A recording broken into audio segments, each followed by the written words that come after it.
Hello बच्चों, कैसे हो आप सब लोग। आई होप आप सब लोग बहुत अच्छे होंगे। आपका स्वागत है मेरे यूट्यूब चैनल मैथप्रास में। आइए हम देखते हैं सहवाज संख्या क्या होती है। सहवाज संख्याएं वे संख्याएं होती हैं जिनमें दो या दो से अधिक संख्याओं का HCF 1 हो, जिनका उभयनिष्ठ यानी कॉमन फैक्टर क्या हो, 1 हो, तभी वह सहवाज संख्याएं होंगी। यदि एक से अधिक कोई संख्या आ रही है तो सहवाज संख्याएं नहीं होंगी, अर्थात वो प्राइम नंबर नहीं होगी। आइए इनकी परिभाषा देखते हैं क्या होता है। ऐसी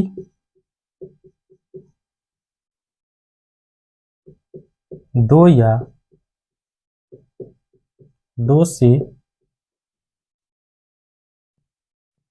अधिक संख्याएं जिनका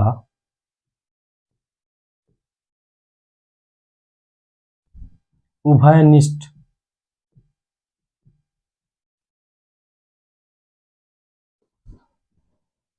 यानी कॉमन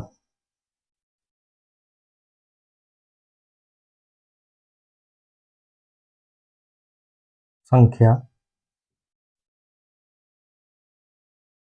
1 अर्थात HCF, जिसको कहते हैं हाईएस्ट कॉमन फैक्टर, HCF का मान 1 हो तो ऐसी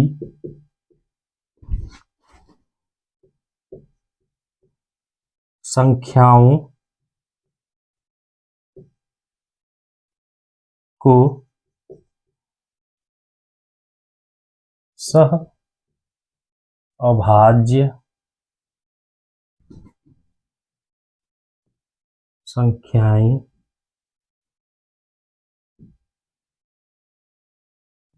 कहते हैं।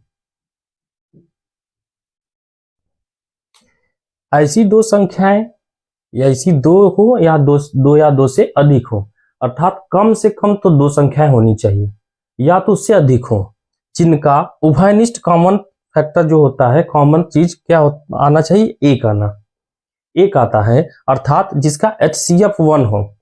उन दो या दो से अधिक संख्याओं का यदि हाईएस्ट कॉमन फैक्टर 1 होता है तो ऐसी संख्याओं को हम क्या कहते हैं, सह अभाज्य संख्याएं। यदि 1 नहीं आता है, 1 से अधिक कोई भी वैल्यू आते हैं तो वह सहवाज संख्याएं नहीं हो सकती हैं।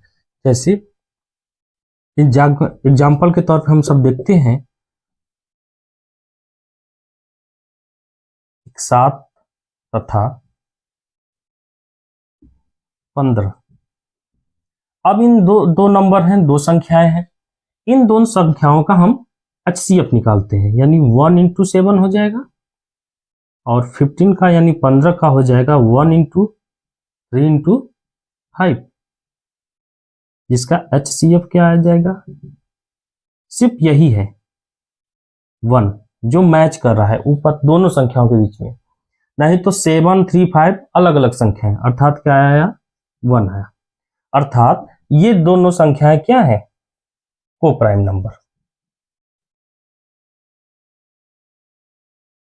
यानी सह अभाज्य संख्याएं हैं।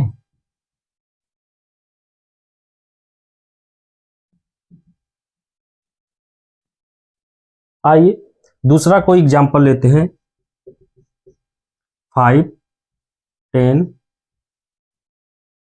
12।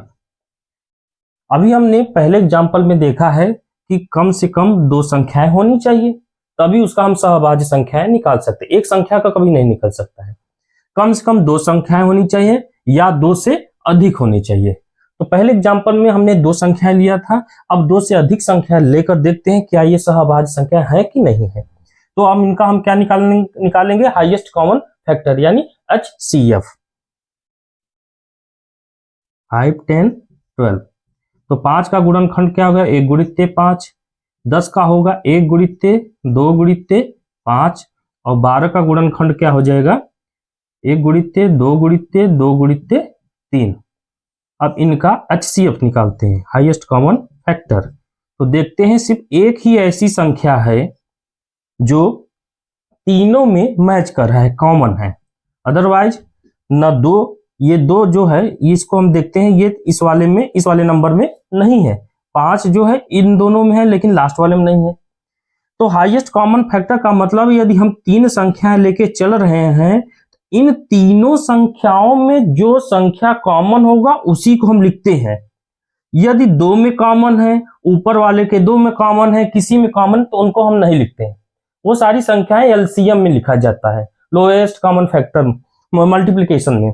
यहां सिर्फ 1 ही लिखते हैं, यानी 1 देखते हैं कि तीनों वैल्यू संख्याओं में क्या है, कॉमन है। अतः इसका एचसीएफ क्या है, 1 है। अतः ये कौन सी संख्या है, सह अभाज्य संख्या है। कौन सी संख्या है, सह अभाज्य संख्या।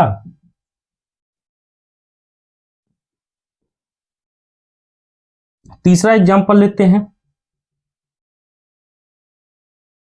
9, 3, 12। कोई 3 नंबर ले लिए, इनका गुणनखंड करते 1 गुणित 3 गुणित 3, 1 गुणित 3, 1 गुणित 2 गुणित 2 गुणित 3। अब इनका हम एचसीएफ यदि हम निकालते हैं तो क्या आ रहा है, ये 1 तो मैच कर रहा है, उतार लिए, इनटू ये देख रहे हैं ये 3 क्या है, तीनों संख्याओं में मैच कर रहा है। अतः इसका एचसीएफ क्या आ गया, 3। अतः ये सह अभाज्य संख्या नहीं है।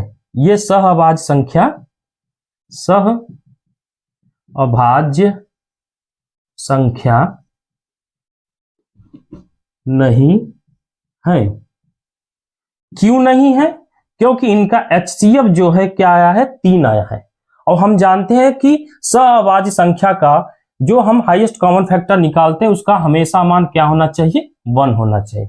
यदि 1 नहीं आता है तो वह संख्या सह अभाज्य संख्या नहीं है। आई होप आप सब लोगों को सह अभाज्य संख्या के विषय में पता चल गया होगा, अच्छे से समझ में आ गया है। यदि आप सब लोगों को सह अभाज्य संख्या समझ में आ गया होगा तो हम आपसे एक क्वेश्चन पूछ रहे हैं जिसको आप कमेंट में आंसर दीजिएगा। 12, 10, 9, क्या ये तीनों संख्याएं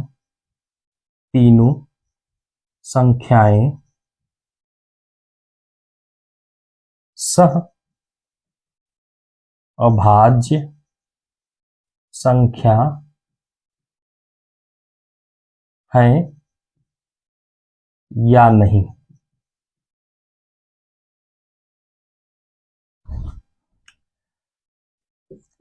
इसके विषय में आप सब लोगों को जवाब देना है। कमेंट में मैसेज के द्वारा हमको इसका आंसर बताइए कि ये तीनों संख्याएं जो हैं क्या ये सह अभाज्य संख्या है कि नहीं।